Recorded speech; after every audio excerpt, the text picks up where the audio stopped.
हल्द्वानी में मुस्लिम अतिक्रमणकारियों द्वारा जो सरकारी ज़मीन पर अवैध कब्जा करके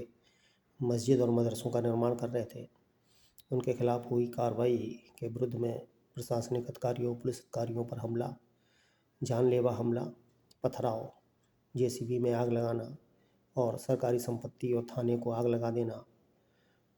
शायद इसको हमारे देश का कानून अपराध मानता होगा। हमारे देश का संविधान और हमारे देश के जो बुद्धिजीवी हैं वो इसको अपराध मानते होंगे, परंतु इस्लाम के नज़रिए से, मुसलमान के नज़रिए से, कुरान के नज़रिए से और इनकी हदीसों की नज़रिए से ये अपराध नहीं है। ये उनका कृत्य है जो उनके उलेमाओं द्वारा और उनके पैगंबर नबी द्वारा आदेश दिया गया है कि मुस्लिम के प्रचार प्रसार और इस्लाम को लागू करने के लिए जिस देश में भी आप रहो, उस देश के बाशिंदों का हम हत्या करना, उस जगह पे कब्ज़ा करना, उस देश पर कब्ज़ा करना, उनकी माँ बहनों की इज़्ज़त लूटना, मतांतरण कराना, ये इस्लाम का एक हिस्सा है और इस पे निरंतर मुसलमान काम कर रहा है क्योंकि उनका आदेश, उनके नबी का आदेश सर्वोपरि है। परंतु हमारे देश के जो हिजड़े नपुंसक हमारे हिंदू राजनेता हैं, ये अब से नहीं हैं, ये 1000 साल पहले से हैं। इनकी वजह से ही बाबर जैसे आतंकी और मोहम्मद गौरी जैसे आतंकी मुस्लिम और अन्य ऐसे आतंकवादी मुस्लिम इनके सहयोग से यहाँ आए, क्योंकि इनके माध्यम से ही इन्होंने यहाँ के कर्मठ जुझारू और महान योद्धाओं को युद्ध में हराकर उनकी हत्या इन मुस्लिमों के द्वारा कराई और उसके बाद इन्हीं मुसलमानों ने उनकी भी हत्या कर दी जो हिजड़े इन्हें लेकर आए थे। आज भी हमारे राजनीति क्षेत्र में अखिलेश यादव, लालू प्रसाद यादव का परिवार, ममता बनर्जी, मायावती, गांधी परिवार, केजरीवाल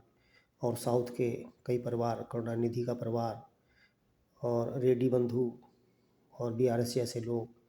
जो मुस्लिम के वोटों से सत्ताधारी बनना चाहते हैं या सत्ता कायम करना चाहते हैं, वो आज भी नपुंसक हिजड़े इनके साथ खड़े हैं और इनके किए गए अपराधों की सराहना करते हैं और इनके सहयोग के लिए खड़े रहते हैं। ये वही हिंदू हैं जिन्होंने मुस्लिम साम्राज्य के समय में अपना बाप बदल लिया था और डर के मारे मुसलमान बन गए थे। ये वही मुसलमान हैं हिंदुस्तान में जिनके माँ बापों ने अपना धर्म बदल कर यहाँ पर अराजकता को बढ़ावा दिया और बढ़ोतरी दी। आज उनका ही सहयोग अखिलेश यादव जैसे हिजड़े और सेकुलर हिजड़े कर रहे हैं। तो अपराध मुसलमानों का नहीं है, वो अपने नियम के अनुसार, अपने धर्म के अनुसार, अपनी शरीयत के अनुसार ही काम कर रहे हैं। उनका मकसद इस देश में गज़वाए हिंद को लागू करना है। तौकीर रज़ा को सुन लीजिए आप, बरेली का जो नेता है, आला हज़रत का वो जो वंशज है, उसको आप देख लीजिएगा। आसिफुद्दीन ओवैसी या अकबरुद्दीन ओवैसी को सुन लीजिएगा, या समाजवादी पार्टी में शामिल मुस्लिमों को या किसी भी पार्टी के मुस्लिम नेता को सुन लीजिए, वो एक ही भाषा में बात कर रहा है कि भारत में मुसलमानों का दोहन हो रहा है। लेकिन देखने वाली बात यह है कि सबसे ज़्यादा आज भारत में अगर दोहन कर रहा है तो वो मुस्लिम समाज कर रहा है। अवैध कब्जे मुस्लिम समाज कर रहा है। लोगों की माँ बहनों की इज़्ज़त, उनकी हत्या, उनके वक़ार से खेल रहा है और हिंदू धार्मिक जुलूसों पर हमला कर रहा है।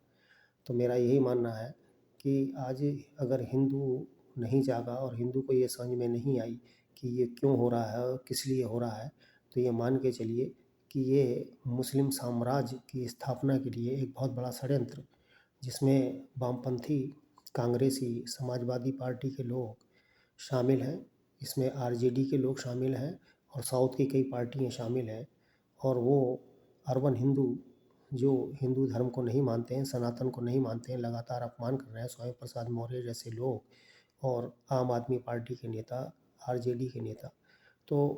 आज अगर हिंदू जागृत नहीं हुआ और उनको ये समझ में नहीं आया कि हल्द्वानी की घटना, या हरियाणा के नूह की घटना, या दिल्ली में हनुमान जयंती के जुलूस पर हमला, या बिहार में रामनवमी के जुलूसों पे हमला, और निरंतर हमारे जो साधु संत हैं उनकी गर्दन काटने पर 2-2 लाख का इनाम रखने वाले मुस्लिम नेता, तो ये हमें विचार करना पड़ेगा कि अगर हमें ज़िंदा रहना है तो हमें अपनी सुरक्षा, रक्षा खुद करनी होगी, क्योंकि इस देश का संविधान जो इन्हें भी हमसे ज़्यादा हक देता है, हमारी हत्याओं का इन्हें हक देता है, हमारी माँ बहन बेटियों को अपहरण करके उनका धर्म बदल कर अपनी बीवी बनाने का हक देता है, शायद इतना हक हमें नहीं देता हमारा संविधान। जिन लोगों ने संविधान की रचना की वो भी हिंदू विरोधी थे, सनातन विरोधी थे, और आज भी जो सेकुलर माइंडेड लोग हमारे देश में रह रहे हैं वो हिंदू विरोधी हैं, सनातन विरोधी हैं, और हम लोगों का अंत देखना चाहते हैं। लेकिन शायद वो भूल गए कि जिनका वो साथ देने के लिए खड़े हैं वो किसी के नहीं हैं। उन्होंने अपनी माँ बहन बेटी को नहीं छोड़ा, तो तुम्हें क्या छोड़ेंगे? अखिलेश यादव को या तेजस्वी यादव को या केजरीवाल को, इन जैसे लोगों को ये समझना चाहिए कि हम लोगों की मौत के बाद तुम्हारी मौत भी निश्चित पक्की है। इतिहास उठा के देख लीजिए, सर्वनाश आपका भी होना है। अगर देश को बचाना है तो इस देश में हिंदू को संगठित होना पड़ेगा और हिंदू को अपनी इज्जत बचाने के लिए सड़कों पे आना होगा। जय हिंद, जय भारत।